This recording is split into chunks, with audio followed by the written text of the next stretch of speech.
नमस्ते दर्शकों, स्वागत है आपका आपके अपने पसंदीदा कथा क्षितिज में। आज हम एक ऐसे रहस्य की परतों को खोलने जा रहे हैं जो युगों से हमारी कल्पना को रोमांचित करता रहा है। हम बात कर रहे हैं लंकापति रावण की, जिन्हें दशग्रीव भी कहा जाता है। रावण के 10 सिर, क्या ये सचमुच 10 सिर थे जो एक शरीर पर लगे थे, जैसा कि हम अक्सर रामलीलाओं या चित्रों में देखते हैं? या ये किसी गहरे गूढ़ ज्ञान, किसी असाधारण बुद्धिमत्ता का प्रतीक था? आइए आज हम इसी रहस्य की परतें खोलें और जानें कि रावण के 10 सिरों के पीछे की कहानी क्या है। रावण, जिसे हम प्रायः खलनायक के रूप में जानते हैं, वो केवल एक क्रूर राजा नहीं था। वो एक परम शिव भक्त, चारों वेदों का प्रकांड पंडित, ज्योतिष का ज्ञाता, आयुर्वेद का विशेषज्ञ और तंत्र मंत्र का महान आचार्य था।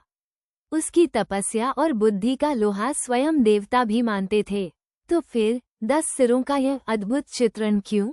सबसे पहली और महत्वपूर्ण व्याख्या जो हमारे प्राचीन ग्रंथों और विद्वानों द्वारा दी जाती है, वो ये है कि रावण के 10 सिर उसकी 10 प्रकार की विलक्षण विद्याओं या ज्ञान की निपुणता का प्रतीक थे। दशग्रीव शब्द में दश का अर्थ है 10 और ग्रीव का अर्थ है गर्दन या सिर। लेकिन यहाँ सिर को ज्ञान के केंद्र के रूप में देखा जाता है।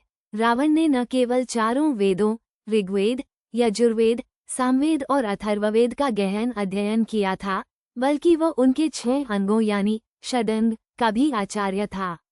ये षडंग थे शिक्षा, कल्प, व्याकरण, निरुक्त, छंद और ज्योतिष। इन चारों वेदों और 6 वेदांगों को मिलाकर कुल 10 प्रकार के ज्ञान बनते हैं, जिन पर रावण की अभूतपूर्व पकड़ थी।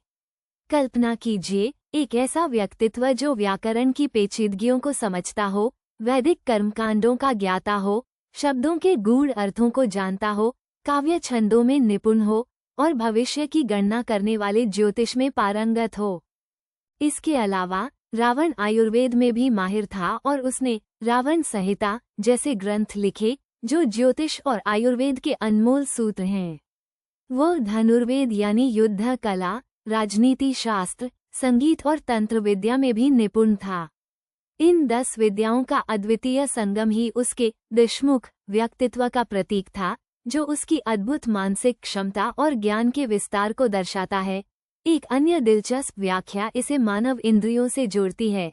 हमारे पास 5 ज्ञानेंद्रियां, आँख, कान, नाक, जीभ, त्वचा और 5 कर्मेंद्रियां, हाथ, पैर, वाणी, जननेंद्रिय, गुदा होती हैं। ये कुल 10 इंद्रियां हैं। कुछ विद्वानों का मत है कि रावण का दशग्रीव होना इन 10 इंद्रियों पर उसके पूर्ण नियंत्रण या कहें कि उसके 10 इंद्रिय द्वारों से प्राप्त होने वाले ज्ञान की समग्रता का प्रतीक था। वो हर दिशा से ज्ञान को आत्मसात करने और उस पर विजय प्राप्त करने में सक्षम था। हालांकि ये भी सच है कि इतनी असीम शक्ति और ज्ञान के साथ अहंकार का जन्म होता है, और रावण के 10 सिर कहीं न कहीं उसके 10 प्रकार के अहंकार को भी दर्शाते थे, जो अंततः उसके पतन का कारण बना।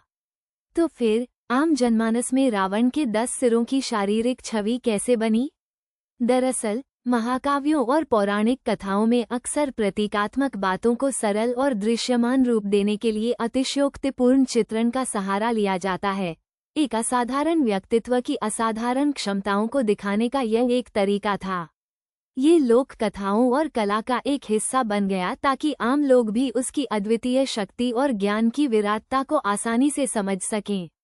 कथा क्षितिज पर हमारा मानना है कि रावण का चरित्र हमें केवल एक कहानी नहीं सुनाता, बल्कि ज्ञान, शक्ति और अहंकार के बीच के जटिल संबंधों को भी दर्शाता है।